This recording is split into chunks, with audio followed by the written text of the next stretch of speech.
Government medical కాలేజీలలో సీట్లను government medical కాలేజీలో సీట్లను గవర్నమెంట్ మెడికల్ కాలేజీలలో సీట్లను ప్రైవేట్ మెడికల్ కాలేజీలలో ఫీజుల దోపిడీని ప్రైవేట్ మెడికల్ కాలేజీలలో ఫీజుల దోపిడీని ప్రైవేట్ మెడికల్ కాలేజీలలో ఫీజుల దోపిడీని ప్రభుత్వమే నియంత్రించాలి. ప్రైవేట్ మెడికల్ కాలేజీలలో ఫీజుల దోపిడీని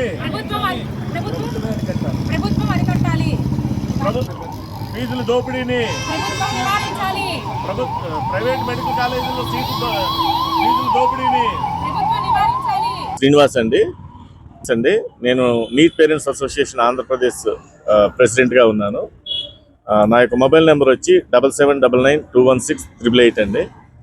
సో ఇప్పుడు మా యొక్క డిమాండ్ ఏమంటే, ప్రస్తుత ఆంధ్రప్రదేశ్ రాష్ట్ర ప్రభుత్వం ఏదైతే ఉందో అది ప్రస్తుత విద్యా సంవత్సరంలోనే గవర్నమెంట్ కాలేజీల్లో కానీ ప్రైవేట్ కాలేజీల్లో కానీ అనేకమైన సీట్లు పెంపుదలకి అవకాశం ఉంది. సో ఆ సీట్లను పెంచాలి. మరి పక్క రాష్ట్రాలతో పోల్చినప్పుడు పక్క రాష్ట్రాల్లో 380 మార్కులకు కూడా కన్వీనర్ కోటా సీట్ వచ్చేటటువంటి పరిస్థితి ఉందండి, అది జనరల్ కేటగిరీలో. మరి మన రాష్ట్రంలో చూసుకున్నట్లయితే 491 మార్కులు వచ్చినా కూడా మరి కన్వీనర్ కోటా సీట్ వచ్చేటటువంటి పరిస్థితి లేదు. అలాగే మరి పక్క రాష్ట్రంలో ఉన్నటువంటి మెడికల్ సీట్లతో పోల్చినప్పుడు, రేషియోతో పోల్చినప్పుడు మన రాష్ట్రం చాలా వెనుకబడి ఉందండి. WHO నిబంధనల ప్రకారం చూసుకున్నా కూడా మన రాష్ట్రం చాలా వెనుకబడి ఉంది. అయితే ఇప్పటికే మన ముఖ్యమంత్రి గారు చాలా ప్రయోజనకరమైనటువంటి విద్యార్థులకి ప్రయోజనకరమైన విషయాలు చేశారు. ఎందుకంటే స్టేట్ కోటా నుంచి ఆల్ ఇండియా కోటాకి వెళ్ళేటటువంటి విద్యార్థులకి 10,600 రూపాయలు ఫీ రీఎంబర్స్మెంట్ అనేది ఇవ్వటం జరిగింది. అది సుపరిణామమే. అయితే దానికి తగినట్టుగానే మరి ఇప్పుడు ఉన్నటువంటి ఈ 25-26 సంవత్సరం విద్యా సంవత్సరంలోనే మరి పాడేరులో ఒక 50 సీట్లు రావాల్సింది. అది NMC వాళ్ళ లిస్టులో చూపించారు, కానీ ఇంకా ఎందుకో గ్రాంట్ చేయలేదు. మరి అలాగే కొన్ని ప్రైవేట్ మెడికల్ కాలేజెస్ కూడా రావాల్సింది, అవి కూడా మరి ప్రత్యేకించి మన రాష్ట్రంలో ఉన్నటువంటి AU రీజియన్, SVU రీజియన్ అని 2 రీజియన్లు ఉన్నాయండి. సో ఈ సిస్టాన్ని కొంతవరకు తీసివేయాలనేది మా యొక్క ప్రధానమైన డిమాండ్ అండి. ఎందుకంటే ఆంధ్ర రాష్ట్ర ప్రజలందరం కూడా ఒకటే, మరి ఒకే రాష్ట్రము ఒకే రీజియన్గా ఉండాలి. అయితే అలవి కానటువంటి పరిస్థితుల్లో ఆంధ్ర యూనివర్సిటీలో ఉన్నటువంటి పిల్లలు చాలా ఒత్తిడికి గురవుతున్నారు. అనేక మంది పిల్లలు ఇప్పుడు ఆత్మహత్యలు కూడా చేసుకునే పరిస్థితుల్లో ఉన్నారు. రీసెంట్లీ కొంతమంది ఆత్మహత్యలు కూడా చేసుకున్నారండి.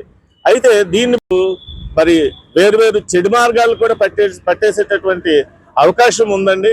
దయచేసి ముఖ్యమంత్రి గారు, అలాగే విద్యాశాఖ మంత్రి నారా లోకేష్ గారు, అలాగే ఉప ముఖ్యమంత్రి, అలాగే మరి పవన్ కళ్యాణ్ గారిని కూడా నేను సవినీయంగా వేడుకుంటున్నానండి.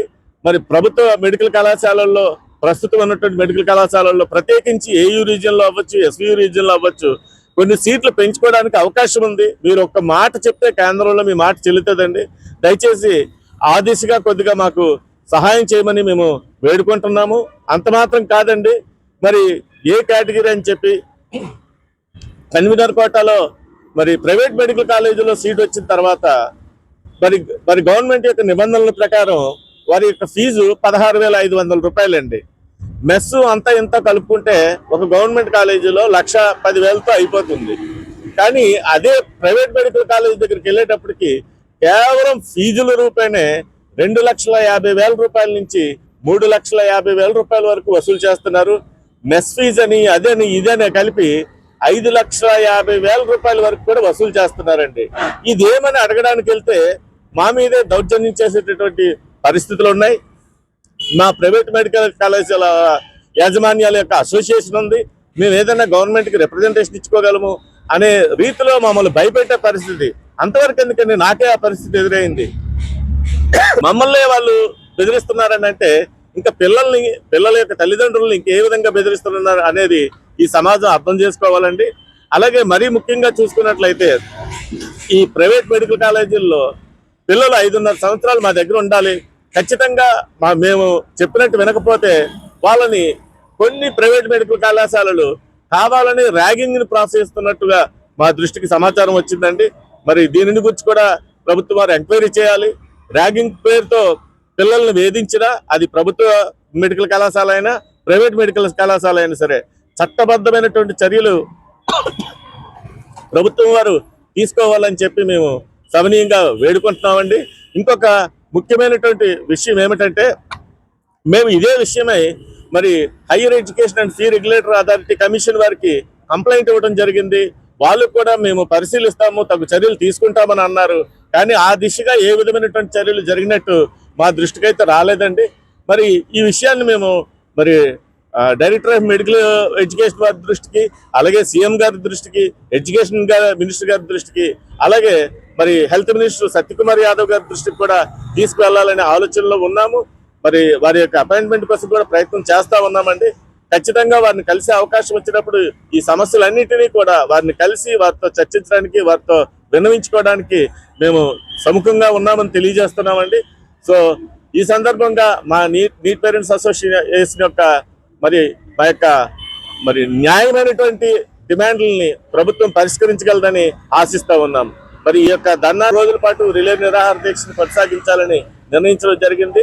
మరి అట్టి రీతిగానే కొనసాగిస్తామని అందరి తరఫున హామీ ఇస్తున్నాం. Thank you.